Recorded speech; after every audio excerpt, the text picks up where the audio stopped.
بچه‌ها این دفعه اومدم در مورد یک دونه ربات ماینر دیگه. این یکی برای گرامه، ارز دیجیتال گرام. نگاه کنین دوباره توی تلگرامه. نگاه کنین، ما برای اینکه بخوایم وارد تلگرام بشیم مثل همیشه نیاز به وی پی ان داریم که آمریکا سبحان الله ما رو تحریم کرده و این دو تا وی پی ان هستن که بسیار خوبن. یکیش وی تو باکسه، یکی هم جام وی پی ان. بپر وی پی ان. خب نگاه کنین، وی تو باکس سرورهای خیلی متفاوتی داره که خودتون باید یا خریداری کنین یا رایگان از تو اینترنت در بیارینش. جام وی پی ان سروراش رایگانه، 2 ساعت بهتون مهلت میده که مثلا بتونید استفاده کنین، یعنی 2 ساعت بیشتر زمان نداره و دوباره باید برین روشنش کنین. خب حالا وارد جام وی پی ان یا وی تو باکس شدین، وی پی ان تون رو روشن کردین، وارد تلگرام میشیم. لینک بات رو توی انگار میشه گفت توضیحات گذاشتم، روش کلیک کنین وارد تلگرام میشین خودتون. نگاه کنین ما 2 تا بات داریم، یکی اولیشه اینه، دومیش هم اینه. نگاه کنین چه فرقی با هم دارن. نگاه کنین توی این ما میتونیم یه چند تا کوپن بگیریم. مثلا بونوس که بزنم من میگه باید یه دونه یک بازی بکنیم بهمون یک کم گرام میده و از این چرت و پرتا. خب مثلا میگه 15 منهای 7 چیه؟ خب مثلا این میشه سوال داره 7 به علاوه 4 چیه؟ میشه 11.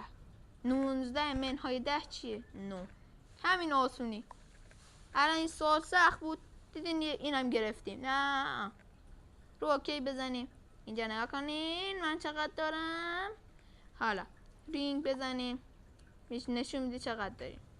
خب رفرال میزنیم، اینجا میتونیم دعوت کنیم. لول 1، لول 2، لول 3، لول 4، لول 5. خب حالا این یکی چیه؟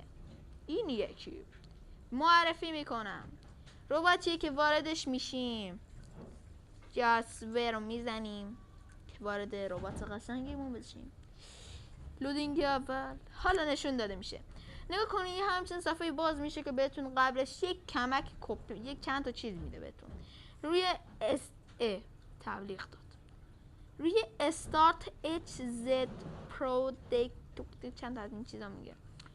ای خدا 12 ثانیه از این تبلیغ ببینیم.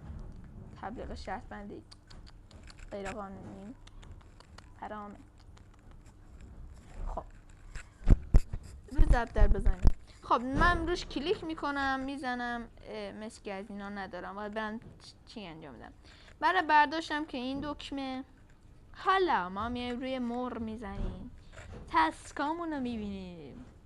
تسکا چیه؟ مثلا ایناها تبلیغاتی هن. ایناها رو اصلا انجام نده، اینا فقط الکی هن. بیاین این پایین میبینین که میگه یه دونه دوستتون رو دعوت کنید، و بعد از گذشت 3 ساعت یا 5 ساعت وارد دوباره بات بشه بهتون اینو بهتون میده. بقیه هم همینطوریه، بقیهشون هم همینطوریه. حالا روی اینجا میبینین اینا نفرات اولن، البته نمیدونم اینایی که تازه برداشت زدن. ببخشید رو این بزنیم، این مثلا میگه چه چیزی میخوای بکنی، چه تسک جدید بیار. اینجا هم برای رفرال. ای بابا روی ادامه بزنیم، بیاین دوباره بیرون. بیا بیرون اومد بیرون. خب رو تیم میزنیم، اینجا میتونید شما انگار جمع کنید، مثلا افرادی جمع کنید. خب مثلا اینجا بابت هر رفرال اینقدر میده، مثلا اینقدر از اینا میده، جاسور میده. بعد اینجا مثلا نفر رنگ کار نشون میده. اینجا هم که میتونیم با پرداخت مثلا اینقدر گرام 10K از اینا بگیرین، یک دونه گرام معادل 300-400 تومن، مثلا 118K بگیرین از ایناست. اینطوریه. برداشتش هم خیلی راحته، خیلی ها برداشت دادن. مثلا بزنین یکیشو نشونتون بدم، یکی از این برداشتی ها رو. کانالش پایین هست، من بیارم کانالشو براتون.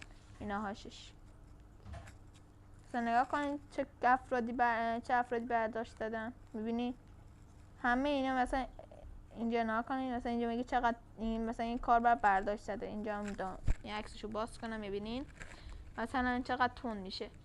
این چقدره؟ اینم اینجا دیدین؟ این اینجا 3 تا نشون میده، 4 تا. اینم 150 تا. این مثل که یک چیز دیگه انتقال داده. خیلی خوب، تا ربات بعدی خدا نگهدارتون. یه لایک بکنین منم خوشحال کنین دیگه.